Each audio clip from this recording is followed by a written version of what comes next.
Zelena luč. Zdravo, jaz sem Jan Grilc, kot velika večina Slovencev imam tudi jaz avtomobil, je pa to moj prvi avto, še nikoli nisem nobenega prodal, tako da se do zdaj še nikoli nisem zares vprašal, kam sploh gredo avtomobili na koncu, ko ne zadovoljujejo več naših potreb in zahtev. Je pa to zanimiv razmislek, kje sploh končajo vsi ti rabljeni avtomobili, če na cestah skorajda ne vidimo več vozila starejšega od 15 ali morda 20 let. Odgovor na to vprašanje pa je presenetljivo, enoznačen in preprost. Afrika. Danes v Zeleni luči razmišljamo o poti evropskih avtomobilov, ki smo jih že odpisali. Imamo zeleno, gremo!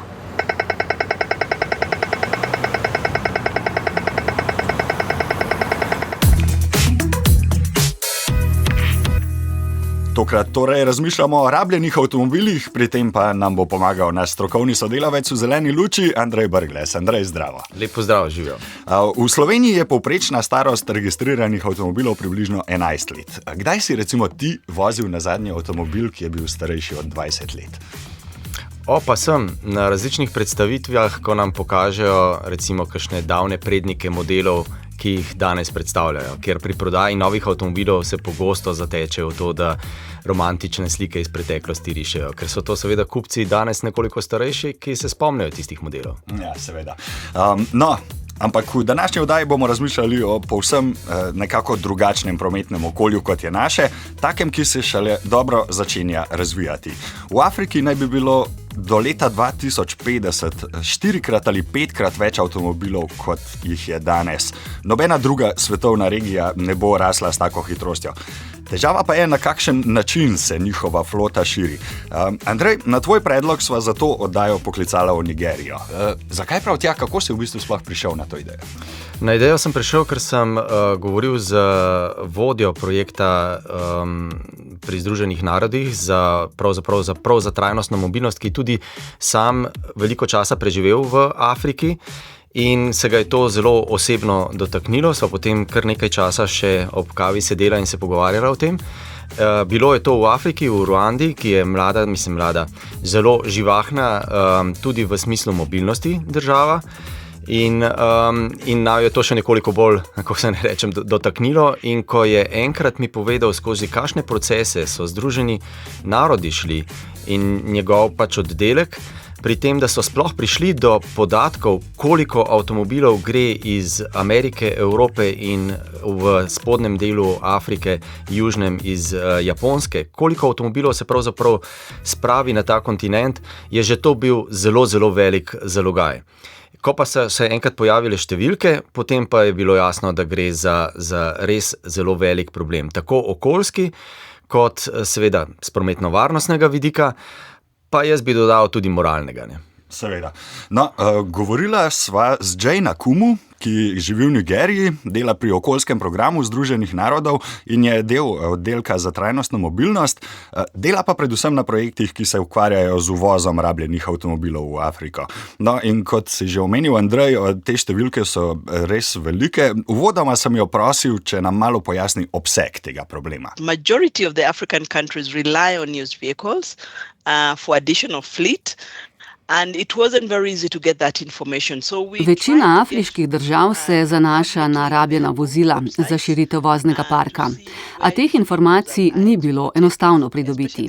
Tako smo poskušali dobiti podatke z javno dostopnih spletnih strani.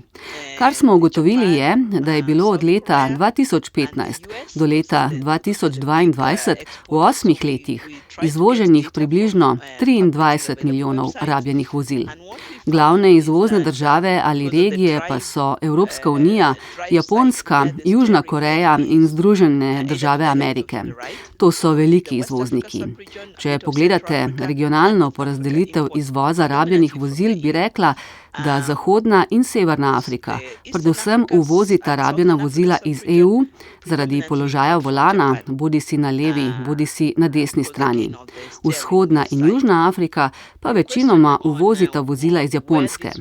Težko je tudi reči, iz katerih držav v Evropi prihajajo vozila. Če pogledate glavne izvozne točke ali pristanišča, sta to na primer Amsterdam in Antwerpen.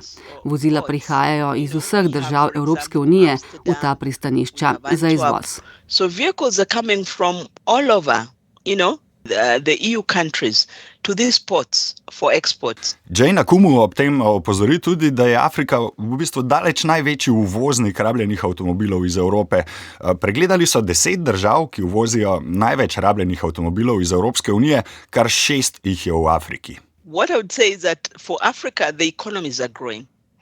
And then with that, mobility needs are also growing.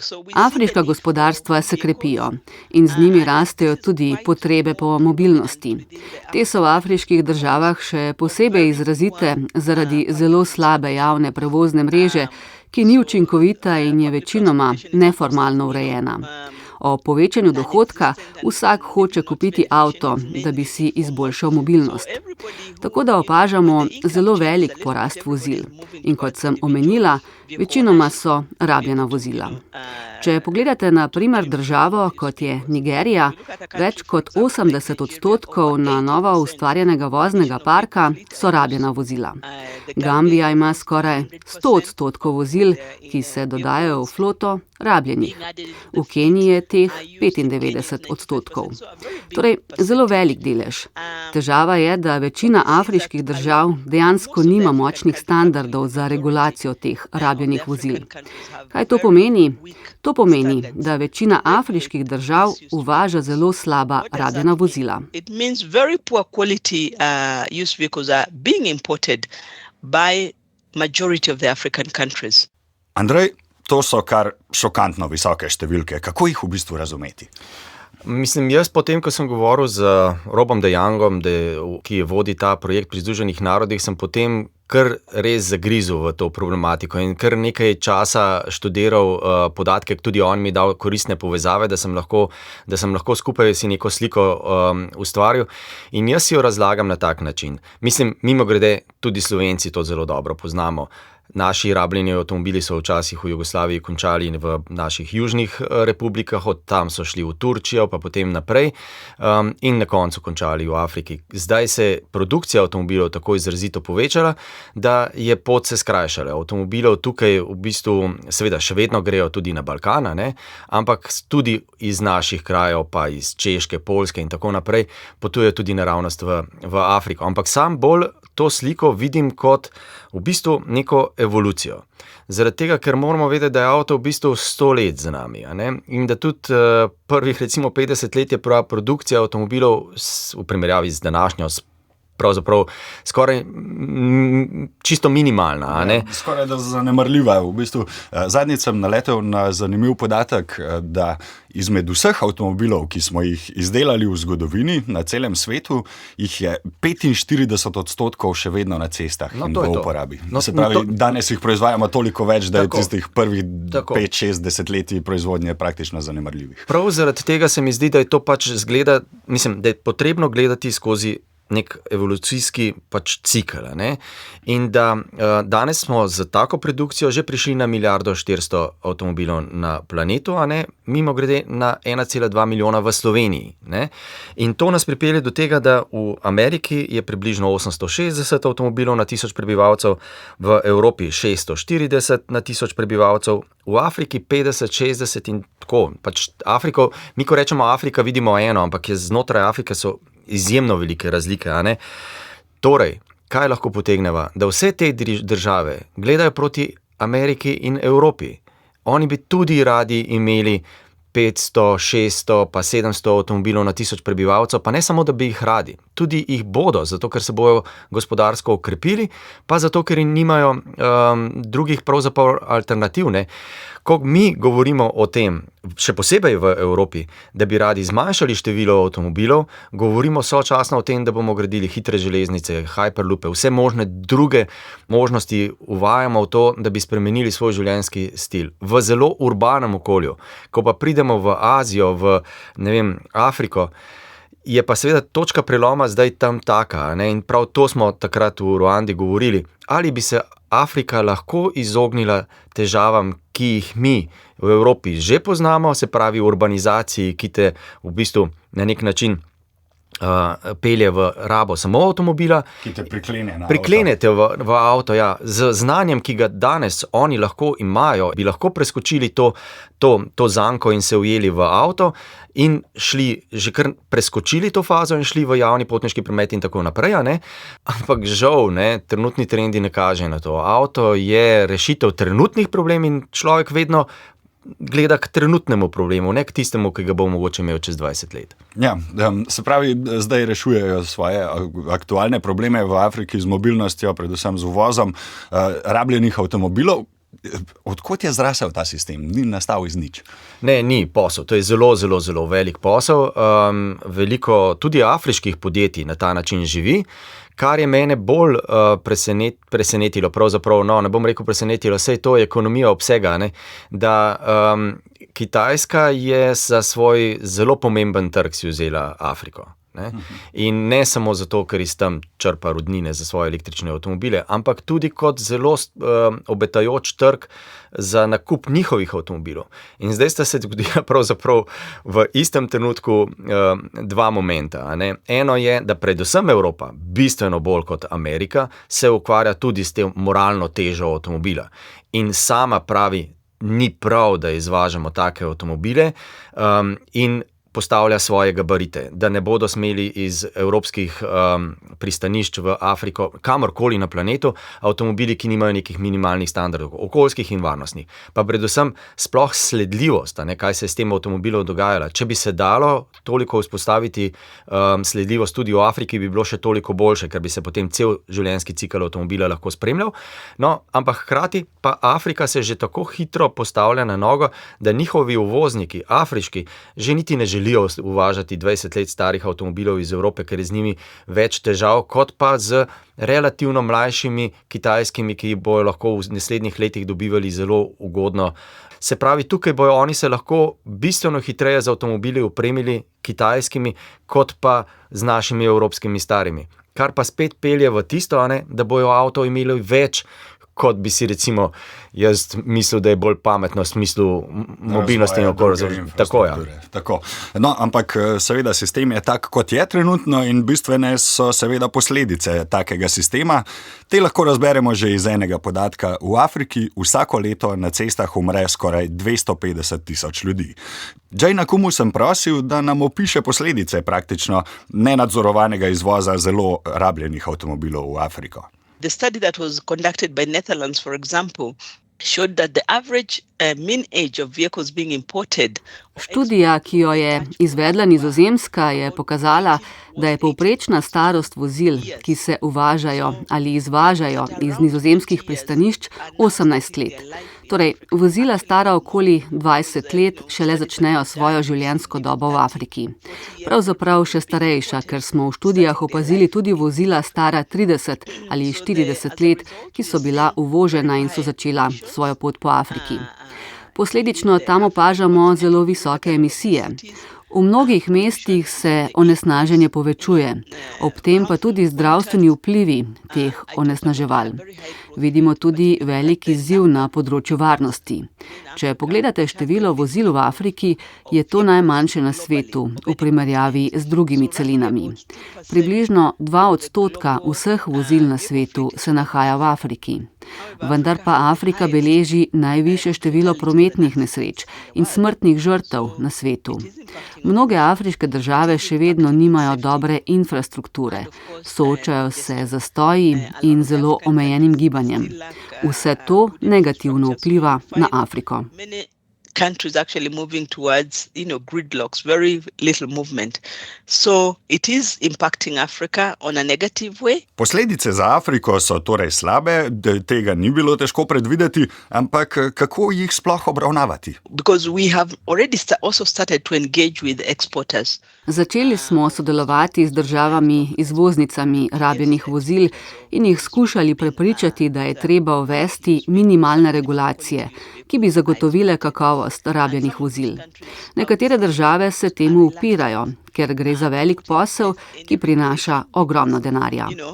it is a big business. It's a lot of money that they're making from these exports. Ja, Andrej, mislim, da je tu Jane izpostavila bistveno stvar. Gre pač za res veliko denarja. Ampak a ni tako razmišljanje o profitih, ne glede na vse posledice, precej kratkovidno tudi s stališča evropskih izvoznikov? Mislim, se posel je kratkoviden lahko, ne? Mislim, lovi trenutne možnosti za nekim dobičkem. Pa mimo grede, to niso tako trenutni. To že zelo dolgo časa traja. Samo ekspanzija tega posla je postala tako zelo velika v zadnjem času, da je eskalirala do te mere, da smo se zdrznili. In ponavljam, ne, lepo je živeti v delu sveta, ki reče, dajmo prekiniti to prakso. Ni prav, da se taki avtomobili izvažajo v Afriko, hkrati pa govorimo o tem, da bi želeli recimo pomagati prometno varnosti dvigovati tudi v Afriki. Ker mimo grede, sam sodelujem pri FIA svetovnem svetu za mobilnost, mi se ukvarjamo tudi z Afriko, recimo tam so rešitve kot eno dobro urejeno prečkanje pred osnovno šolo lahko zmanjša za 50-60% nastanek prometnih nesreč. To so pač, razvojno so pač druge, ampak hkrati pa res ne smemo misliti na Afriko kot v celoti nerazvito. Afrika je tako zelo barvita, tako zelo različna. Ruanda bo letos recimo kolesarsko prvenstvo imela, a ne? Svetovno prvenstvo. Tako, te ceste sem šel jaz pogledat. To je čudovito. Mislim, oni nekatere dele ceste recimo pregledujejo, tehnične preglede delajo z droni. No, ampak da se vrnemo nazaj, prav ta posel razrabljeni avtomobili je zelo dolgo časa živel dobro, ampak po drugi strani pa se hkrati, kot sem prej, tudi afriški uvozniki že vidijo, da imajo alternative boljše, za boljše avtomobile uvažati. Pa druga stvar je še, avtomobili so zdaj, morajo biti grajeni že z uvidom v tem, kako bojo razgrajeni. Zato je današnja struktura avtomobila bistveno drugačna, kot je bila recimo pred 20 leti in je tudi že vse mišljeno, da bo to proces, ki ga bomo morda celo znotraj cikla nekega ekonomije iste tovarne bilo narejeno. Pa še nekaj zanimivega je, ne. Rob mi je tudi povedal, da so že prve električni odpadi električnih avtomobilov v Afriki, v Keniji predvsem, ne. To je pa seveda popolnoma drug problem, ne? Ker če pa enkrat 100 električnih avtomobilov nekje leži na nekem soncu, pa ni samo okoljska, ampak tudi še vse druge težave so. Ampak tukaj se pa takoj pojavi vprašanje, ki bo sama od sebe se prav zaradi posla in ekonomije rešil. Baterije so seveda vir za recikliranje. Tam je še zelo veliko uporabnih snovi. To zagotovo ne bo v Afriki končalo, ne?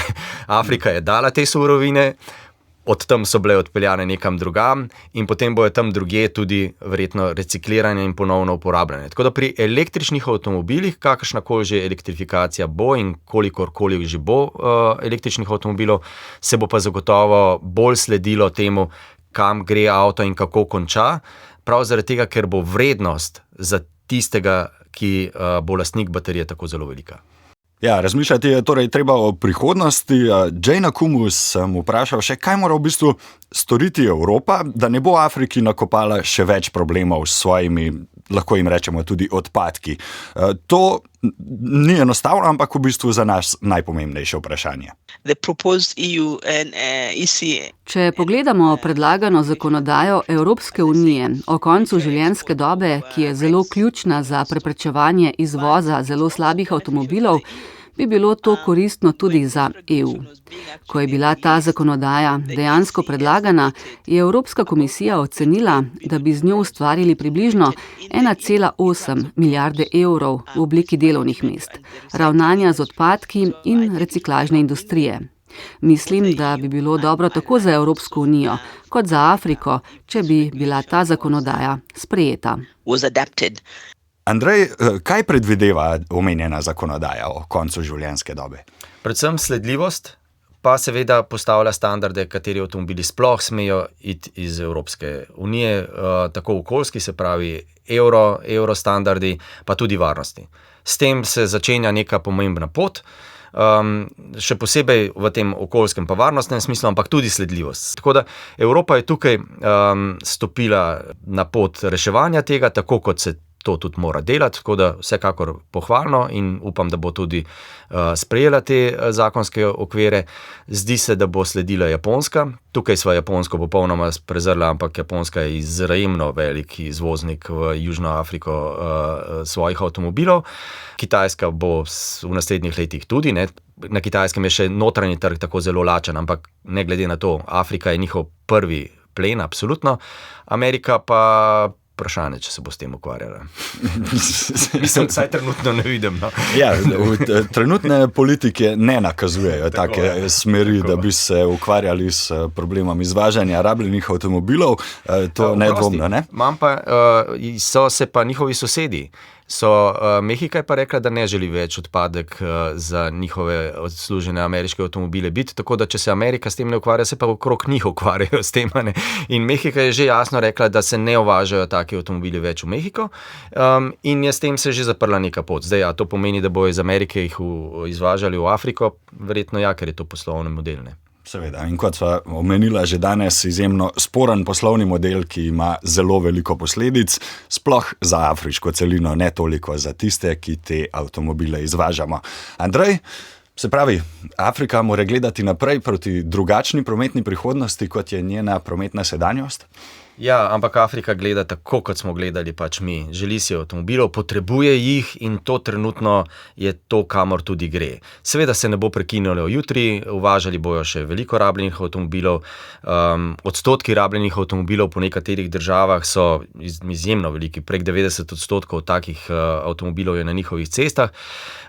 Tudi po nekajkrat se poveča število v nekaj letih, tako da ne vidim žal tega, da bi se bistveno drugače lahko obrnilo, s tem, da moramo pa vedeti, da je ena velika sprememba v njihovi mobilnosti v primerjavi z recimo tem, kako smo mi v 100 letih se mobilnostno spreminjali, pa je to, da Kitajska pri njih gradi hitre železnice, gradi cestne povezave, praktično vse. S tem se seveda zadolžuje Afrika, s tem dobiva Kitajska še bolj odprta vrata, da k njim potem izvaža vse te produkte skupaj z avtomobili, ampak gradijo sočasno, ko izdatno povečujejo število avtomobilov, gradijo tudi vse ostalo, kar je nekoliko drugače, kot je pri nas. Andrej, najlepša hvala za tvoje razmisleke. Hvala za povabilo. Andrej, prosil te bom še za eno zgodbico, ki se ti je zgodila v tvojih srečevanjih s prometom, in teh srečevanj imaš veliko in na veliko različnih načinov. Torej, kaj se ti je zadnje čase vpisalo v spomin? Bom dal kar najbolj svežen in ni srečevanje z prometom kot takim, ampak pravzaprav z študenti. In sicer z študenti fakultete za logistiko v Celju. Ko smo odprli vprašanje, ali bo avtov na svetu več ali manj v prihodnosti, to me je zelo zanimalo, ker mladi mogoče na to gledajo drugače. Danes je 1,4 milijarde avtomobilov na svetu, so bili vsi prepričani, da jih bo več. Štartali so tudi iz razmisleka, da je mobilnih telefonov več, kot je prebivalcev na planetu, tako da super potrošništvo. Je bilo pa zanimivo, da pri drugem vprašanju, in sicer to pa je zelo povezano z logistiko, da kako pripotujejo jagode v Slovenijo, kar je zelo logističen problem, pa tudi zakaj je problem? Zaradi tega, ker ko jagode gredo iz pač tam, kjer pač grejo na ladjo, še ni nujno, da so prodane. In potem v procesu potovanja se na borzi pač prodajajo. In zato je za logistike zelo pomembno, kako skrajšajo tisti potovalni čas. Pa seveda zato, ker gre za produkt, ki mora biti pač relativno dostavljen v nekem času. Ne? No, in ko smo ob tem trčili vse možne probleme, smo na koncu skupaj ugotovili, da je ključno vprašanje, pa zakaj mi pravzaprav potrebujemo jagode sredi zime. A ne? In je bilo zanimivo, da so študenti razmišljali, da rešitev tega problema je absolutno v rokah kupca. No, ko sem pa povedal, kako že skoraj 100 let, vsekakor pa od Forda in njegove prodaje modela T, prvega masovnega avtomobila, je to, kar mi rečemo, da je prepuščeno kupcu, zelo relativen pojem. Zaradi tega, ker se na njegovo odločitev izrazito vpliva. Ne? Toliko nekih vzvodov na telefonu, na radijskih valovih, na vseh možnih reklamah in vseh drugih kanalih, ki vplivajo na naše odločitve, da moramo imeti jagode, ne vem, decembra, a ne? Čeprav vemo, da so naše generacije dedkov in babic preživele januar, februar in december brez jagoda, ne? Da jih danes vseeno moramo imeti. Ampak iz smisla razumevanja tega, ali bo jutri drugače, me veseli, da mladi razmišljajo na način, da ne, mi jih pa ne bomo kupovali, ker se odločamo sami. Upam, da da so tako široko razmišljajoči. No? Konec koncev je to zelo podoben razmislek kot nekako uvažanje oziroma izvažanje avtomobilov v Afriko. Potrebe so, ampak ali so tiste resnične ali vsiljene potrebe? Ja, seveda. No, pa kaj zdaj vsiljeno, pa kaj si želiš, je pa drugo vprašanje. Ne? Mogoče si res želiš potem, ko vidiš reklamo, pa kako so vsi srečni, ki jejo jagode, mogoče si sploh res želiš. Ne? Ja, tako. Andrej, najlepša hvala. Hvala.